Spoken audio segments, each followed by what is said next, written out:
if any of you have read Dr. Seuss's The Tale of the Pale Green Pants, it is this kind of Halloweenish story about these pale green pants haunting this Seussical character, and they kind of go take turns scaring each other throughout the book. But at the end of the book, you learn that they're both just as scared of each other as the other one is. And so I love those storybooks that also have a moral with them. They're not just a story, but they teach the kids something. So Tale of Two Beasts is one of the books I've had since the very beginning of Usborne, and I adore it. And the reason why is it tells the same story from each character's point of view. So part one, you have the tale of the strange beast, and this little girl and her side of the story. She says, I was walking home from Grandma's house through the deep dark woods when I spied a strange little beast. He was stuck up at a tree and whining sadly. And she rescues him, and she takes him home to feed him, and she shows him off to all her friends. And then he's not very happy with it, and so he escapes. And she gets really sad, but then he comes back at the end, and they kind of have a coming of age and compromise on a few things. She says, I wonder why he came back. And then part two of this book is the terrible beast's point of story, and everything is from his view. So I was hanging from my favorite tree, singing happily to the birds when I was ambushed by a terrible beast. And so again, you have the same thing, that he was dressed and bathed and clean, and he was forced to go on walks and shown to more terrible beasts. And then he has his escape plan here. And then he gets out in the deep dark woods, and you realize that it was cold and rainy, and he kind of liked being in with a scarf and a hat. And so he goes back to the little girl. And I love that it has the dual perspectives, because I know when I was growing up, my sister and I fought like cats and dogs. And my mom would always say, your stories never match. And so I think it's important for kids to learn that there's two sides to every story, and they may not always know what's going on with the other person. So up next, we have Can I Join Your Club? This is one of our new releases out this year, and it is simply adorable. So you have this little duck, and he comes across the lion and wants to join the lion club, but the lion says you have to be able to roar. So the duck tries and tries, but he ends up quacking, and his membership is denied. Then we have the snake club, same story, the elephant club, but he can't trumpet. And this duck gets very discouraged, and he decides he's going to start his own club. And when the tortoise comes by, he asks if he can be in the club, and the duck says, of course you can. There's no reason you have to be a duck to be in the duck club. And so then he changes it to the name of our club, and all these animals come back and join. And it's a great big party to realize that everyone's a little bit different, but that doesn't mean that we can't all be friends and can't all get along great. These next three books I'm going to show you are by one of our favorite authors here at Usborne. Her name is Michelle Nelson Smith. She makes fabulous books and does all of the illustrations herself as well.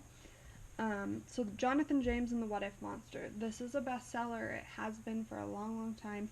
And what this book is about is Jonathan James, the little boy, and the little green monster is the What If Monster. And you can get a plush to go along with all of her books. So it has a little green What If plush. And this boy goes through a bunch of different scenarios where he's kind of anxious to try new things and not sure what's going to happen. What if you tumble? What if there's wind? What if you slip and your knee gets all skinned? And then, just common activities that kids might be scared of. Trying out for a basketball team, trying new food. What if there's a monster under my bed? And then he gets to the middle of the book, and Jonathan James, this little boy, says, now wait just a minute, I have something to say. After hearing your what-ifs all through the day, I hear all your worries, I hear all your claims, but what if you're wrong? Asked Jonathan James.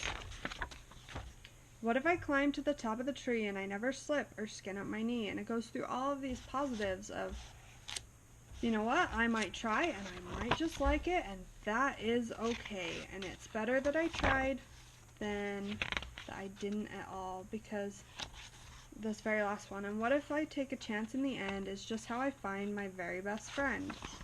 And you never know what's around the corner if you simply try and put your best foot forward.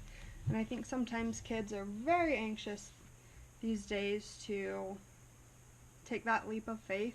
And so this is a great book to help them bridge that gap. Up next is Bob is a Unicorn. I adore this book. It's about Bob. He thinks he's a unicorn, but he's not. And all of his friends say, "What are you supposed to be? A unicorn." "No, you're not a unicorn." "Well, look at my horn." And then in the middle of the book, he comes across this beautiful fairy that says, "Oh, look at you. You're the best unicorn I've ever seen. What a beautiful horn, and just look at your mane and sparkles. Let's play, Bob." And this is what you think Bob is, this beautiful unicorn. And then you turn the page and find out it's this little girl and her elephant with a toilet paper roll on his head. And this is a great story about imagination. I love the way it's put at the beginning of the book. Bob is a Unicorn by beloved author Michelle Nelson Schmidt celebrates both the power of imagination and the importance of always, no matter what anyone else says, believing in yourself. Great confidence builder for kids to just be themselves no matter what they feel. Our very last book here is Cordelia, and Cordelia is a little girl who thinks she can fly, or knows she can fly, and she does it with such ease and such imagination. She flies every day, but then one day her friends start to doubt her, and they say, "You can't fly, you can't do that," and Cordelia gets very sad, and she actually starts to turn gray. Cordelia began to walk in an ordinary way like everyone else on an ordinary day. And she's just kind of like, I don't know about this. And then she says, as she thought about her friends, her sadness became anger. She was mad at herself for letting people change her. Who was anyone to say if she could or couldn't fly? What was or wasn't possible if they didn't even try? And so she takes off and she's able to fly again and realizes that others people's opinions doesn't matter, and she can fly whether they can believe that she can fly or not. And so I think this is a great lesson that everyone needs to learn, that we are who we are, but our friends may not always like that, but we still need to be true to ourselves and true to what we know is right.